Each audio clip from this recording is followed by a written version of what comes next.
Hello everyone, welcome back to my channel. আৰু আপোনালোকক সকলোকে আজি স্বাগতম জনাইছো মোৰ এটা অন্য ভিডিও লৈ। আজি মই দেখাব ওলাইছো আসলতে মোৰ ঘৰখন মই যত জন্ম হৈছো, মই দেউতাৰ ঘৰখন যত ডাঙৰ দীঘল হৈছো, সেইখন ঘৰ যত পঢ়া শুনা কৰিছো, জীৱনৰ বেছিভাগ সময় পাৰ কৰিছো, যিখন ঘৰত সেইখন ঘৰ মোৰ মৰমৰ একেবাৰে মৰমৰ ঘৰখন আপোনালোকক দেখাব ওলাইছো। আৰু ঘৰখন দেখাবৰ এটা উদ্দেশ্য হৈছে আসলতে এইটো ঘৰৰ পৰা আমাৰ এটা বেলেগ ঘৰ বনাইছে একেখন চোতালতে, আৰু কেইদিনমান পিছত চাগে এইটো ঘৰত আৰু নাথাকিম, নতুনটো ঘৰলৈ যাম।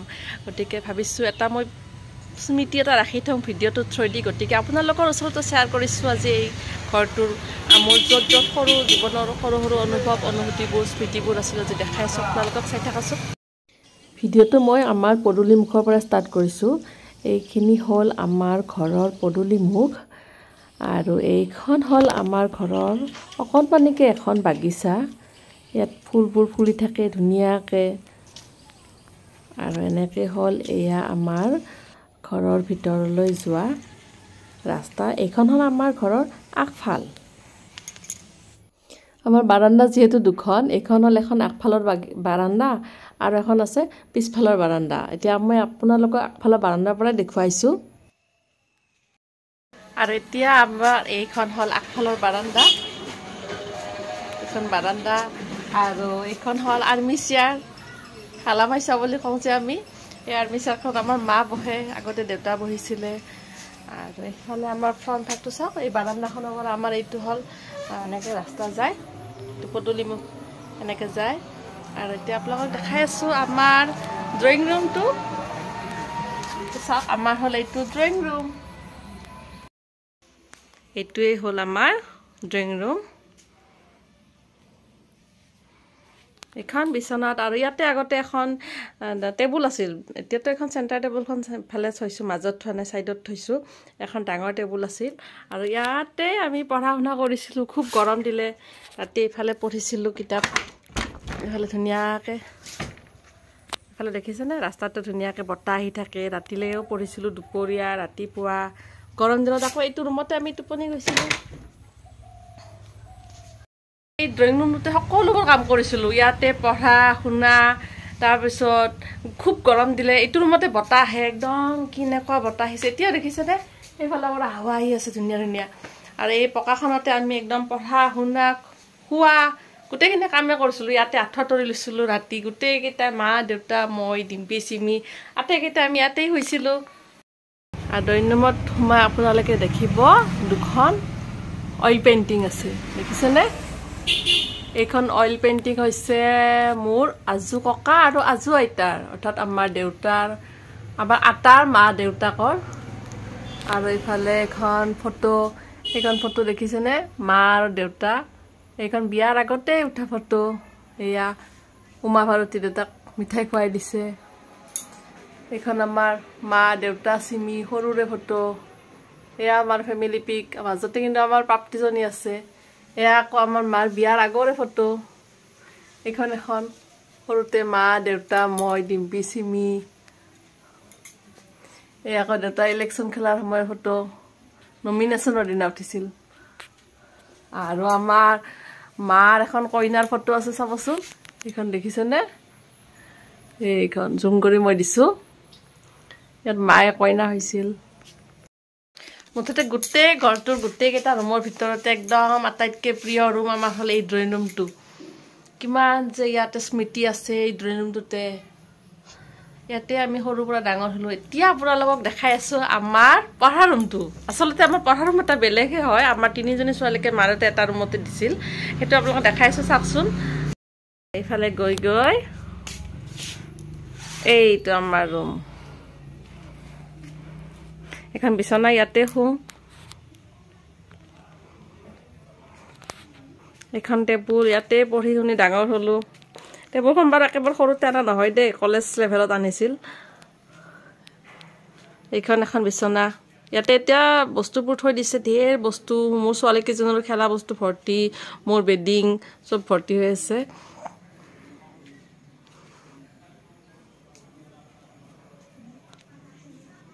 সেয়া ৰেক, পুৰণা ৰেক গলি গ'ল, এতিয়া চব ঘূনে খালে। আৰু এইটো হ'ল আমাৰ কিতাপ থোৱা আলমাৰিটো।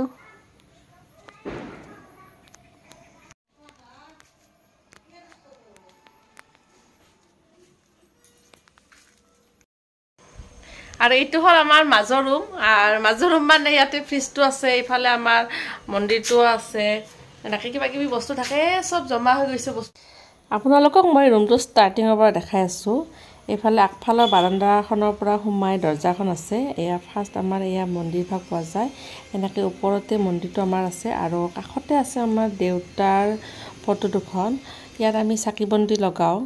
এয়া দেখিছেনে, চাকি লগোৱা হৈছে দেউতাৰ ফটোত। এইফালে মন্দিৰতো আমি বন্তি লগাইছোঁ। আমাৰ দেউতাৰ বিয়োগ হোৱা প্ৰায় 2 বছৰ হৈয়ে গ'ল। আৰু চাওক, এইফালে গোটেই ৰুমটো এবাৰ দেখুৱাই দিছোঁ আপোনালোকক। আৰু এয়া এইফালে গৈ পেলাই হ'ল আমাৰ দীঘল ঘৰটো, একদম দীঘল বাৰাণ্ডাখন আছে।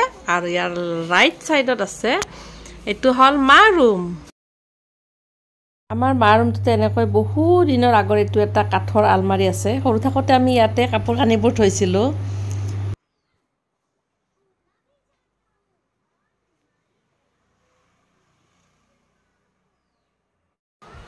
আৰু এইখন হ'ল আমাৰ দেউতাৰ বিচনা।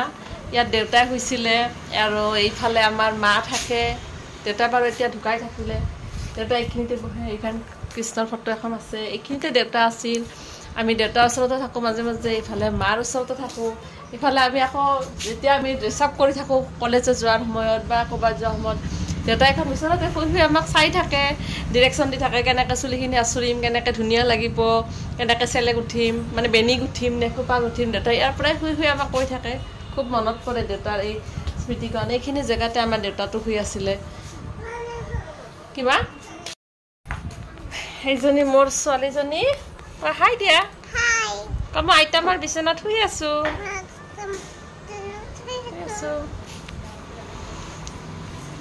যদিও গোটেই ঘৰটোত বা বেলেগ পঢ়াৰ ৰুম আমাৰ বেলেগ ঠাই আছে, আচলতে আমি এইখিনি ঠাইতে বেছিকৈ থাকোঁ। এই মা ৰুম আৰু দেউতাৰ ৰুমতে আমি বেছিকৈ থাকোঁ।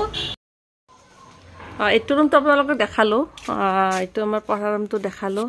এইফালে ড্ৰয়িং ৰুমটো যায় আৰু এইফালে গৈ গৈ আমাৰ এইটোত মানে আলনা চালনা, কাপোৰ কানি এনেকৈ কিবা কিবি থাকে। এইফালে গৈ আকৌ আমাৰ পাকঘৰটো। হ'ব দেই, লাইটটো জ্বলাই দিছোঁ। এইটো হ'ল আমাৰ পাকঘৰ। আচলতে আমি ইয়াতে ভাত খাওঁ। এইখন আমাৰ ডাইনিং টেবুল, ইয়াতে ভাত খাওঁ আমি আটাইকেইটাই। এইফালে দেখিছেনে, মায়ে কিমান আচাৰ বনাই থৈ দিছে, টেমা টেমা ভৰ্তি মাৰ আচাৰ। আৰু এইফালে আমাৰ গেছত বনোৱা পাকঘৰটো।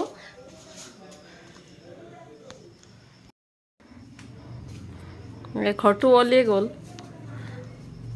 অৱস্থা নাই।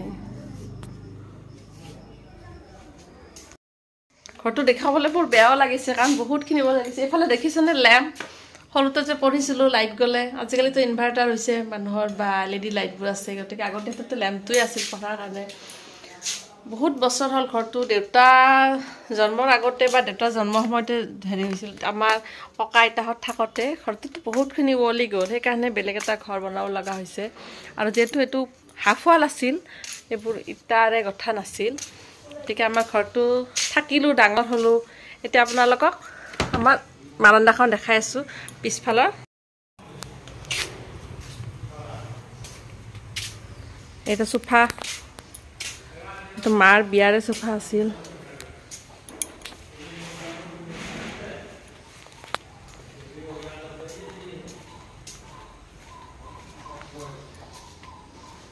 ইফালে আমাৰ এটা পাকঘৰ আছে, ইয়াত মায়ে জুইত ভাত ৰান্ধে। আৰু এইফালে খৰি ভৰ্তি হৈ আছে।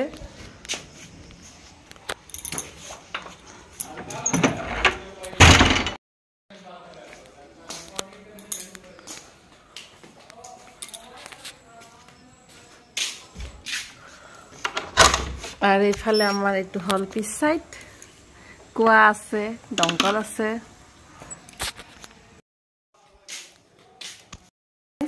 আমাৰ দীঘলীয়া ঘৰটো যিমানখিনি পাৰোঁ দেখুৱালোঁ। এতিয়া আপোনালোকক ফ্ৰণ্ট চাইডটো অকণমান দেখাই দি আছোঁ।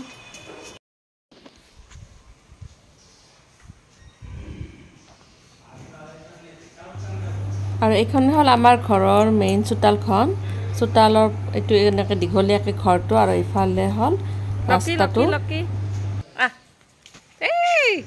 এইটো হ'ল লকি কিবা দিম বুলি দেখিছে কেনেকৈ আহিছে সি আমাৰ ঘৰতে থাকে